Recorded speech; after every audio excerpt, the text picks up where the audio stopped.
Bab 743. Selama dia aman tidak masalah. Meskipun dia sudah tahu bahwa Andri Han tidak akan memberitahunya. Tapi, dia masih menderita untung dan rugi. Aku selalu merasa bahwa semua ini sangat tidak nyata, lagi pula, setelah sekian lama, aku tidak menemukan keberadaan Golden Ye. Sekarang benar-benar ada berita tentang dia, itu membuatnya merasa sangat tidak nyata. Aku selalu takut bahwa berita ini akan pecah seperti gelembung yang rapuh. Andri Han jarang melihat Audrey Han seperti ini, jelas-jelas seorang ibu, tetapi pada saat ini, dia melihat dirinya sendiri seperti gadis kecil dengan mata memerah, wajahnya penuh kejutan, bahkan jiwanya gemetar.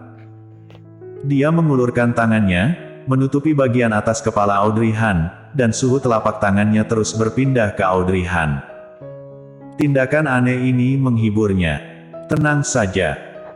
Bibir tipis Andri Han akhirnya bergerak, dengan suara yang jelas dalam suaranya, bagaimana kamu bisa melakukan sesuatu yang tidak ada batas seperti ini?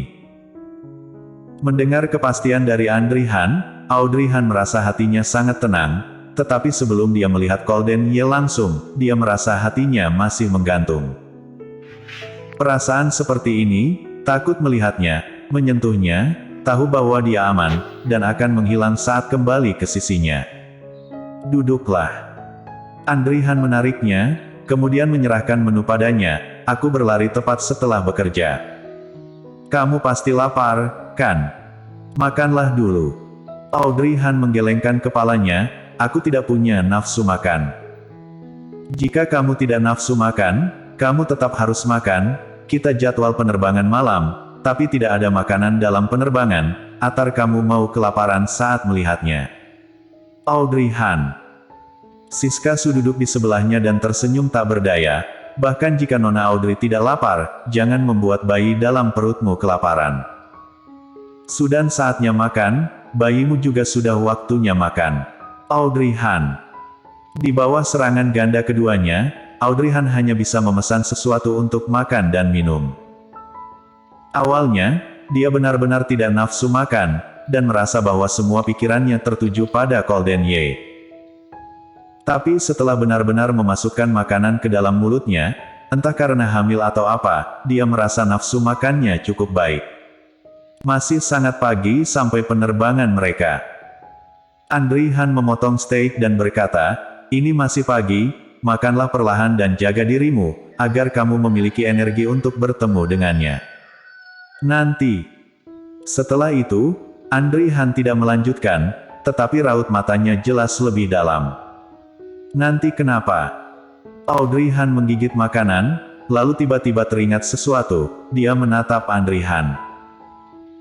Oh iya, Sekretaris Su mengatakan kepadaku di telepon bahwa kamu memiliki beberapa keraguan dan ingin menungguku datang langsung. Sekarang aku sudah datang, ada keraguan apa? Menyebutkan ini, Siska Su dan Andri Han saling berpandangan. Siska Su menjelaskan sambil tersenyum, keraguan ini, sekarang masih belum waktunya. Mari kita tunggu sampai kita turun dari pesawat. Begitu misterius.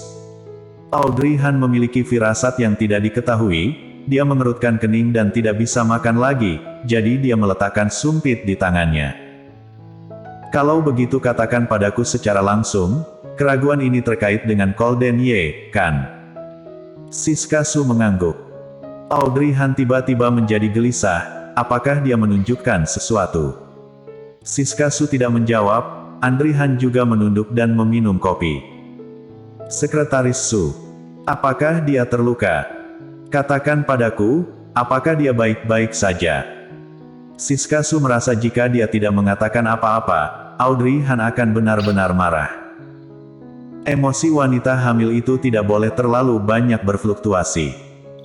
Dia hanya bisa buru-buru berkata, Nona Audrey, tenang saja, kita tidak membicarakannya keraguan keamanan Tuan Muda Ye.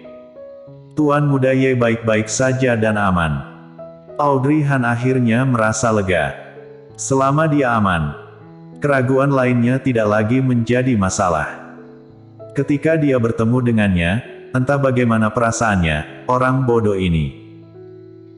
Pada saat itu, dia harus bertanya dengan hati-hati, mengapa dia mentransfer semua properti dan saham atas namanya untuk dirinya tanpa persetujuan darinya. Apakah dia ingin pergi setelah melakukan ini, atau apakah dia tidak merasa bersalah padanya ketika sesuatu terjadi?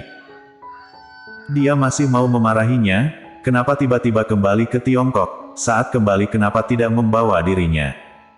Orang jahat ini. Memikirkan hal itu, mata Audrey Han sedikit merah, dia mengambil sumpit dan membenamkan kepalanya untuk makan. Setelah makan, semua orang sibuk masing-masing. Mata Audrey Han selalu tertuju pada laptop, dan ada konferensi video di antaranya. Siska Su mengikuti dengan mencatat. Sebaliknya, Audrey Han yang menjadi orang yang paling malas. Jelas-jelas, dia juga sangat sibuk ketika dia berada di perusahaan, tapi dia tidak pernah membawa pekerjaan sampai jam istirahat. Karena dia tahu bahwa dia hamil, dia harus beristirahat, jika terjadi sesuatu padanya, itu akan berdampak pada bayinya. Golden Ye tidak ada di sana, dan dia harus mengurus kedua orang itu sendirian. Saat itu, dia juga berpikir bahwa ketika dia kembali, mungkin dia bisa melihat seorang anak yang masih hidup dan menendang dari dalam perut. Tapi, tidak perlu lagi sekarang, dia akan segera bisa menemuinya. Anak itu sampai sekarang, 2 bulan lagi, dia akan berbagi kabar baik dengannya. Asteris. Saat pesawat tiba di negara A, Audrey Han dan rombongan berjalan keluar dari bandara dengan membawa koper mereka. Apakah kita akan menemui Golden sekarang? Audrey Han bertanya ketika dia melihat kembali ke Siska Su sambil berjalan di lorong VIP. Dengan penampilan cemas ini, Siska Su benar-benar tidak bisa menahan senyum, lalu melanjutkan, "Nona Audrey, kita sudah lama berada di pesawat. Sekarang kita harus pergi ke hotel, mandi, dan istirahat." Audrey Han. Audrey Han meliriknya dengan samar dan berkata, "Apakah kamu tidak lelah setelah terbang sepanjang malam?" Audrey Han menggelengkan kepalanya, tidak lelah. Dia juga tidak tidur di pesawat, mungkin karena dia terlalu gugup, telapak tangannya berkeringat, detak jantungnya sangat cepat, dan dia tidak bisa tertidur. "Tidak lelah pun kamu tetap harus istirahat, lihat raut wajahmu." Audrey Han langsung mengeluarkan ponselnya, menyalakan kamera depan ponselnya, dan menyerahkannya kepada Audrey Han. Dia mengambilnya dan melihatnya. Menemukan bahwa ada lingkaran hitam di bawah matanya, dan karena kemarin malam bergegas kemari, raut wajahnya sudah terlambat untuk dihapus. Setelah melewati malam yang buru-buru, riasannya sudah lama memudar, saat ini rambutnya juga berantakan. Terlihat seperti wanita gila. Sangat tidak masuk akal untuk pergi menemui Golden Ye dengan penampilan seperti ini. "Baiklah, ayo kita ke hotel dulu." Meskipun dia ingin melihat Golden Ye segera, tapi sekarang memang tidak mungkin, dia bisa menakut-nakutinya seperti ini. Dia rela mundur selangkah ke hotel karena citranya, ini membuat pikiran Siska Su dan Audrey Han semakin serius. Lagi pula, tentang masalah itu, mereka belum memberitahu Audrey Han. Entahlah, apa yang akan dia pikirkan saat mengetahuinya. Bersambung.